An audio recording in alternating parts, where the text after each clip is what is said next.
talking about Drew Brees' comments. He put out a video during all this time of racial tension in this country of why he will not stand for lack of a better term, players kneeling this upcoming NFL season during the national anthem. His teammate Malcolm Jenkins told him to shut the F up. Former NBA player and friend of George Floyd, Steven Jackson, called Drew Brees, quote-unquote, retarded. Your thoughts on this? Do you think Drew Brees has a point? He did nothing wrong.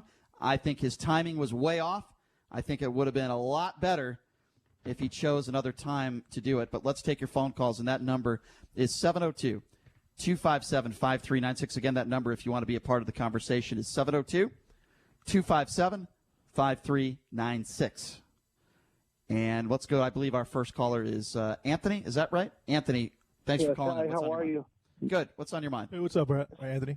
So I think that Drew Brees' comments were insensitive, but it's bigger than Drew Brees. I think the NFL has a chance to make it right. You know, why don't they, acknowledge Black Lives Matters? Have them kneel with the police when they're doing the flag ceremony or the military, so we all can be united. Because it's really not about the flag; it's about police brutality.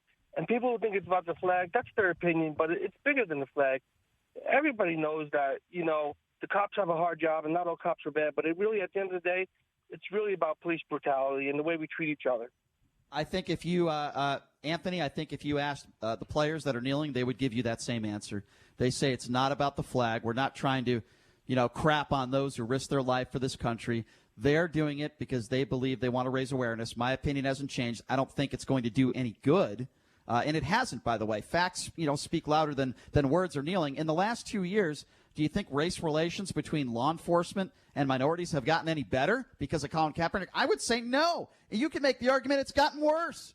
We need real change. Well, and it's going to get even worse now that we've had dozens, if not 20 to 30 police officers nationwide that have been either killed or severely injured. I mean, ambushed, attacked due to these riots and the looting. Not the protests, but the rioting and the looting has done nothing to. And also, as far as if you're afraid about being stereotyped, being an African American because maybe someone perceives you as a thief or something along those lines, looting and stealing from these businesses and burning down property does not help that national narrative either. I will be very clear on that, though, by saying this. I have not condoned, and I think those people are idiots, morons, criminals, whatever you want to call them, for the riots. But it is also very important, and I'm going to say this again, the majority of those in these protests are not bad actors. And I'm not saying they are. Okay, well, I know, but I just want to say this.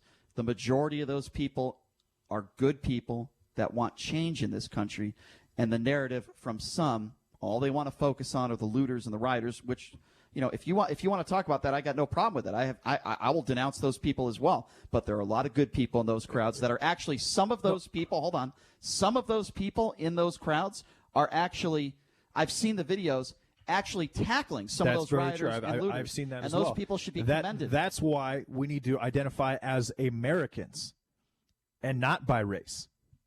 Because in these situations, you can't differentiate.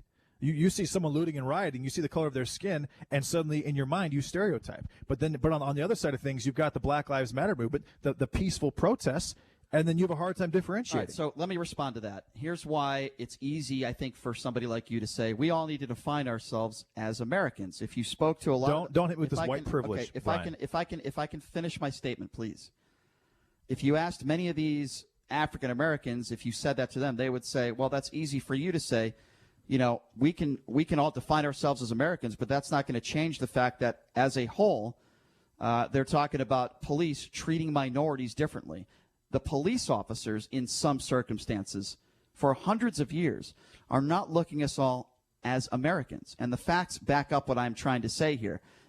Police officers, they're talking about treating minorities differently than people that look like you and me. And if you look at an officer and you say, but officer, I'm an American, it's not going to help them, and it wouldn't have helped George Floyd. That's what they're protesting about. In a perfect world, I wish everybody could see us all as Americans. I agree with you. But that's not the reality that we are living in, and that is why the majority of these people are protesting. I want to get back to the phone calls. But you're not factoring in the fact that police officers are being attacked all over the country. What do you mean right I'm not now. factoring that in? They are being indicted. What do you mean I'm not factoring that as in? a collective When negative? have I condoned that? We've been talking about this officer in Las Vegas. We've been talking about. I spoke about it with Lawrence Weekly about these officers throughout the country. Whether it's dozens or 20 or 10, one is too many that are being attacked by police officers. That has nothing to do with what I just said. You said we should all define ourselves as Americans, and what I am telling you, and I don't speak for African Americans, but what I am telling you, if you say that to one of those African Americans from BLM that are protesting, they would give you that type of response. If you say you're an American to a police officer and that police officer or police officers, those police officers are treating you differently because you're a minority, if you say you're an American, that's not going to help them in that situation. And then I would say, that's why they're protesting. And then I would say, what is the end game here? Well, we've talked about that. If the end game is changing the laws and preventing police brutality, attacking and targeting police officers is not going to help that, Who Brian. said that it would? I don't know what you're talking about. Well, that's what's happening right now. What I'm saying is no progress is being made. Okay. If these protests were collectively peaceful, and I would argue with you. The way you make change in this country is due process, is voting. Really? Yes. So we're going to end. That's how you make change. So we're going to end police brutality by voting. Is that your position? I'm not. But we're not going to end police brutality by killing police officers. Who said by attacking police officers? Nobody is saying that we will. But right now, you have police officers all over the country who are being attacked just because they're police officers. They're getting ran over. They're getting shot. They're getting ambushed. And who has condoned that? I don't know why you keep bringing that up. In Atlanta yesterday, 3 police officers were followed to their homes by quote-unquote protesters. Who's condoning and their cars that were set behavior? on fire. Why do you keep bringing that up? What I'm saying is we need to. There are some bad actors out there. There is a lot of bad actors out there. The majority Brian. of these protesters are not bad actors. I'm not saying that they are. All right. But there are many more bad actors than there are bad police officers bad right actors, now. And that needs to be made very, very clear. I am not talking about the bad actors. You're speaking about then you have can I finish? innocent business owners in the middle of this. I understand. Getting their property. I understand. And I'm not condoning that either. And their business destroyed. You're talking about the rioters, the looters, and you're talking about businesses being destroyed. You just made a statement, and you said we should all define ourselves as Americans. Yes. Why can't we do that? And I gave you the reason why the majority of these people out there that are protesters that are not criminals are protesting, and their response to you would be, if we put our hands up and say, "Sir, officer, I'm an American," that officer still sees them as a minority. So maybe you should be talking about the police officers, not seeing someone based on color. But nationwide, hold on, a lot of these protests are led by Black Lives Matter. Well, if you go on the internet and you look at a video of looting and rioting and you see someone who has that skin color doing that, how are you not going to factor them in with Black Lives Matter? You said you're the one who brought this up, not me. You said voting is the way to go about it, and that's ridiculous. We've been voting for hundreds and hundreds of years. We've had systemic racism in this country for hundreds and hundreds of years. So obviously, voting is not going to get rid of systemic racism and police brutality. And can I just add that this is for clarification, and I'm not taking a side here, but many of the Black Lives Matter protesters in that movement are white. Young white people. That's very true as well. 702-257-5396. Let's go to Lauren. Lauren, you're next up on the Vegas take. Hey, what's up, Lauren? Yes, I don't have a problem with someone giving their opinion, whether you agree or disagree. I support Trump, but there's many things that Trump says that just really piss me off. I think I'm married to an African American. She's a Democrat, and I'm a Republican. So I see both sides. My wife's grandfather served in World War II, came back, and was lynched.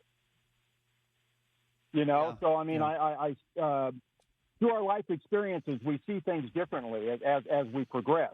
Hopefully, we progress. Mm-hmm. And I'm the father of biracial children. Right. So my opinions have changed over the years. Can I ask you a question, Richard? Because you're a good person to ask this.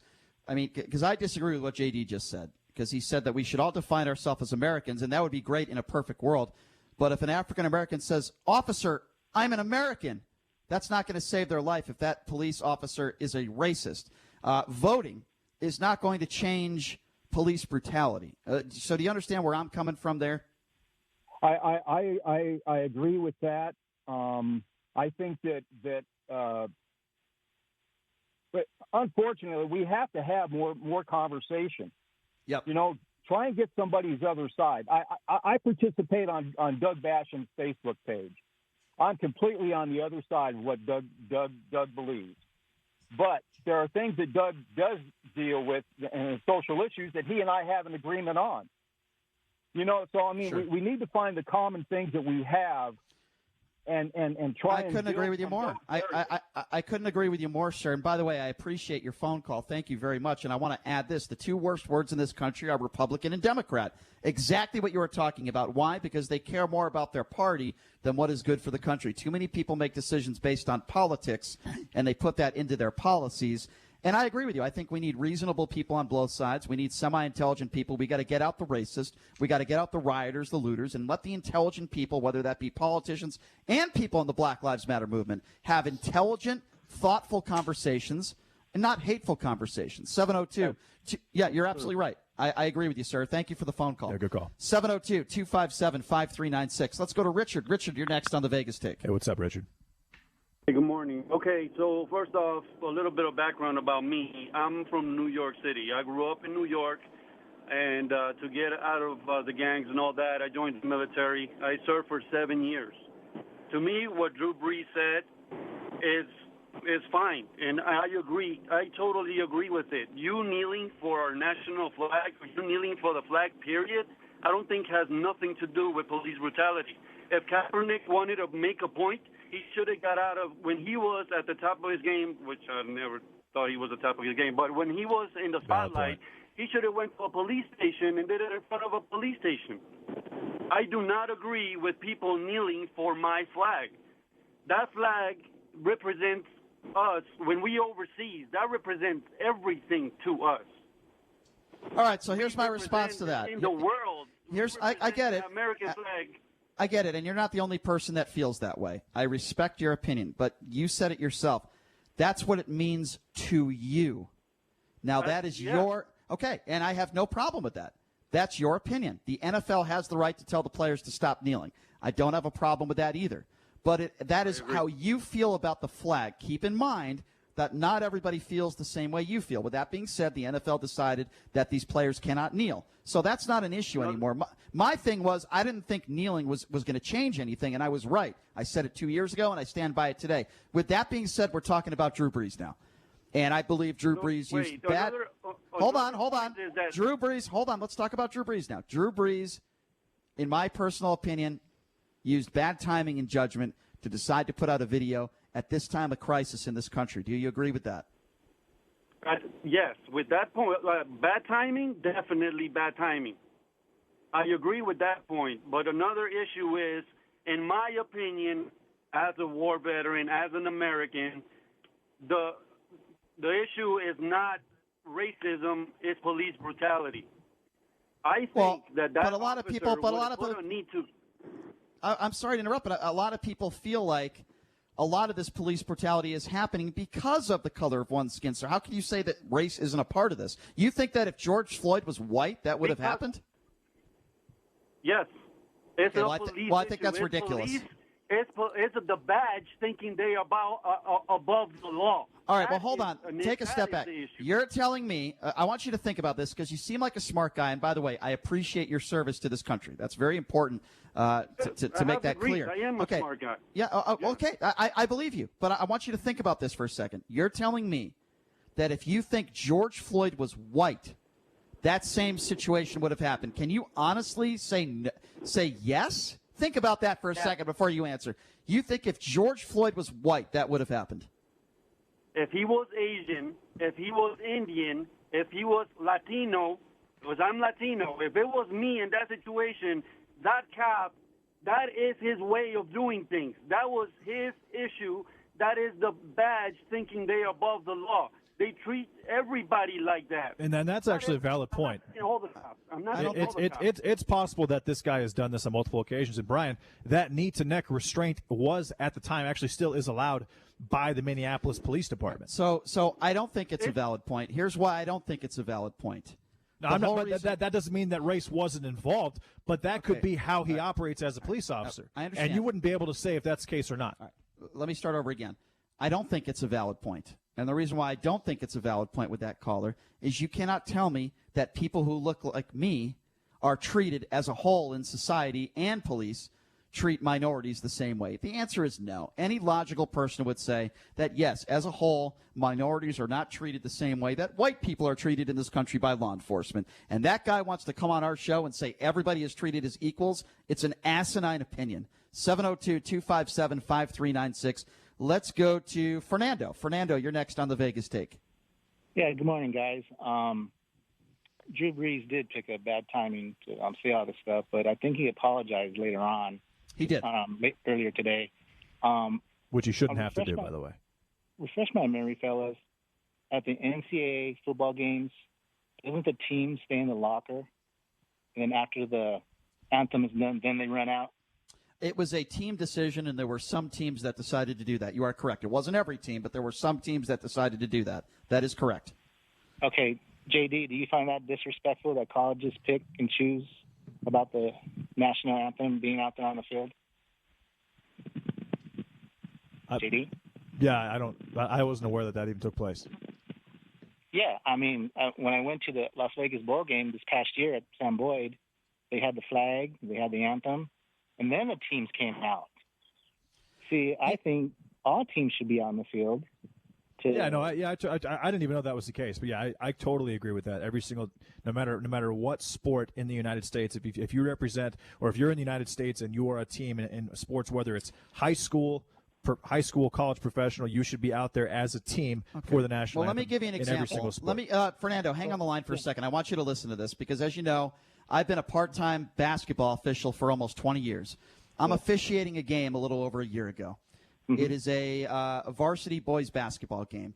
And as I'm doing it, the national anthem is being played. And I see several people, a family, kneeling. Mm-hmm. And I just had to go up to them at halftime. So I went up to them and I asked them. I said, why were you guys kneeling? A couple 10-year-old kids, 11-year-old kid. We're kneeling because Colin Kaepernick kneeled. They had absolutely – dumb parents, first of all. They had absolutely no idea why they were kneeling. I find that to be extremely problematic, and that angered me because at least if you're going to take a knee, know why you're doing it. You got a bunch of dopes in society that are taking knees, and they don't know why they're doing it. They're just doing it because they think it's cool. It's the right thing to do. That I have a problem with. I don't necessarily have a problem with people kneeling if their employer says it's okay and they're doing it for some sort of legitimate cause. But if you're just taking a knee because it's the in thing to do, you are a complete fool. And then that comes down to mass media, Brian. That came down to parenting. That Nike ran with the Colin Kaepernick situation and turned him into basically a martyr, more or less. But I have no problem with fans kneeling at all. I have a major problem with players kneeling if it's not allowed by the league. In general, even if it is allowed by the league, I think players should stand for the national anthem every single time if you're in the United States and you are in an event. Okay, well, I have a problem. A game, so to speak. I have a problem with anybody kneeling, including fans, if they're doing it just because it's the cool thing to do. They're idiots. 702-257-5396 is the number to call. Let's go to Bob. Bob, you're next up on the Vegas Take. Hey, what's up, Bob? What about Bob? Did we lose Bobby? Dr. Leo Marvin. You're going to get it, Bobby. All right, 702-257-5396 is the number to call. Let's go to L. L, you're next up on the Vegas Take. Hi, L. How are you? By the way, that was Bob with one O. Oh, Eli. Okay, I'm reading it wrong. Eli, thanks for calling into the Vegas Take. What's up? Thank you. How are you? Hi, Good. Eli. Great. I'm immigrant. I'm come from Israel. I'm Israeli, and I'm calling you about like two things. And I'm very much sure that you guys going to agree with me about it. Most of the cops are decent people. You agree with me on it? Absolutely. I do. Do you agree with me that The Last Zohan is one of my favorite movies? Sorry, that was a horrible joke. That much of a movie. Horrible joke. All right, go ahead. I've never seen that. So you agree with me? You agree with me on that? There's two things. There's two elephants on the building, and nobody talking about it. The first thing, right. I think, the union, the police union. That's protecting those bad cops. They're just protecting. You're right. You're totally right by that. You're totally right by that. The second point, if you want to go and complain about any policeman who beating you down the street, don't arrest you and drive away, where are you going to complain? And the police station, that's a joke. That's ridiculous. You know, you need, in Israel, we have a department. It's to stop separate department. You can go complain about the police. They don't represent the police. They have nothing to do with the police. You complain right over there. All right, so let me ask you a question. Let me ask you a few questions here. Do you think that we do not have a problem in this country of systemic racism? Oh, I think you have a problem with the Good. racist system. It's a very right. by the way, Israeli and about 20 years ago, there are immigrants about I think about 10,000 Ethiopians, Jew Sure. Ethiopians, and we Yep. have this problem. You know, the last time they almost burned up the town too. Absolutely, and listen, Ellie, I have a lot of respect for your people for a lot of different reasons. Or Eli, I'm sorry, I keep pronouncing your Eli. So I went to Israel when I was a kid, and I saw a bunch of 16-year-olds with guns on their backs. Tough people out there in Israel. I think as Americans, at times we are extremely pampered. We don't know what, for example, your people have to go through at 16 and 17 years old. You have to defend yourself. You have to join the army, right? And I saw the guns on their backs. But you know what? Because of that. 18, Brian. 18. Is it 18? Okay, I apologize. But with that, I think it makes your people stronger. Absolutely, And you don't it take does. things for granted. I think we take a lot of things for granted in this country. For example, freedom. So is there a thing as American privilege, Brian? The other day, I talked to my wife, and I told her if you want to solve half of the problem in the United States, particularly the racism, I think 1 year's mandatory military will do it. Well, that's not. I mean, I don't know if I would agree with mandatory, but I understand your sentiment and where you're coming from. I do. I have to get to some other callers. Brian, Yes. The Yes, sir. military, the serving the military, it doesn't matter what position you are, even if you're a cooker, even if you are serving, no need to go to the battlefield. If you're serving as the National Guard, it doesn't Eli, matter. what if you have bone spurs? If I have what? Bone spurs. That was a joke. It was a Donald Trump joke, Yeah, Eli. I got no. Hey, by the Eli, way, listen. I wanted to go ahead. tell you something, Brian. I used to be a Quickly. registered Republican since Yeah. Donald Trump get elected. I was I changed my register just because this asshole. I think he's. Oh, okay. Eli, I appreciate your phone call, my friend. Thank you for your side of things. Nick, And great call, Eli. Really good call. Things are very different in Israel. 702. One of the best calls we've had all week, in my opinion. And he made a good point about, just real quick, Brian. He made a really good point about unions. One of the reasons, and this is kind of the conversation, that Amy Klobuchar did not go after those police officers like Officer Chauvin and other in the Minneapolis Police Department is because she wanted that strong relationship with the union. And in a lot of cases, the unions do protect these police officers from being removed from their jobs and being prosecuted and convicted of crimes. 702-257-5396 is the number to call. We're going to Malik here. We're going to go to Malik. All right, Malik. Go ahead, Malik. Hey, what's up, Malik? Hey, fellas, I'm going to tell you something. One thing about Ethiopians, they're the only African country that's never been conquered by a European country. They beat all the European countries back. So that's a fact, and they are the original Hebrews. That's another fact. Secondly, JD, I want to say this. I'm a vet. The only time I ever stood for the national anthem was when I was in uniform. The national anthem is not mandatory to show patriotism. Thirdly, what Kat did was stand up for me and people that look like me. And people that are basically privileged, they will never understand what he meant, what he was trying. And now, the awareness, you see that cop with his leg on, George Floyd. The symbolisms are too abstract. They're too basically, you're looking at two pictures of a cop on the neck of an African-American, and you see what Kat was doing, kneeling down, showing you. And the reason why he knelt, because it was a Marine, a Marine that suggested to him to take a knee versus sitting down. So what this whole thing is about taking a knee. It's real complicated for a lot of other people that don't have melanin. You'll never understand it. And it's not about disrespecting the flag, and it's not about disrespecting the military. You're not mandatory to stand up. And I go to UNLV games. I never stand for the flag. You dig? It's not important. It's not. No, I totally understand that. I'm talking about the players themselves, Blake, and I appreciate the call. The players don't have to do it either. They're independent contractors. And I think they should have to do it. If the league makes them do it, in general, I think they should have to do it because, again, I want us to identify as Americans, not by the color of our skin, and I've made that abundantly clear for a long time. Do you not believe like the last caller just called in, have know that people in Israel, they're forced to join the military at 18. Do you not believe that there is an American privilege that exists for every single American? You're asking me? Oh, is Malik gone? No, yeah, that's okay, I'm means sorry. he's not. Yeah, I'm asking you. Yeah. Do I not believe that there is Yeah, American privilege? are we privileged to live in the United States of America, in capitalist America, where you can work as hard as you want to work to become whatever you want to become? And you can talk about how there's levels of privilege, and that is true. But if you don't think that LeBron James's sons are going to have privilege, you're wrong. The privilege in this country is green. That is the privilege in this country. There are so many poor Caucasians all over the United States. Where do you think the term white trash comes from? Meth head, all that stuff that's associated. All these opioid problems all over the country. A lot of Caucasians, poor Caucasians, are involved in that. And is there a NAACP to protect white Americans or affirmative action? Is it harder to fire an African American or a white American in a Fortune 500 job or in a major job? I can tell you it's harder to fire the African American than the white American. I mean, there's a lot of situations that you're not factoring in. The real privilege in this country is green. If you have money, you can make money. If you have money, you can do whatever you want. It's very hard if you don't have any money in this country. And then also, if you have a high IQ, if you have natural ability, and if you work hard, all that stuff correlates to earning power.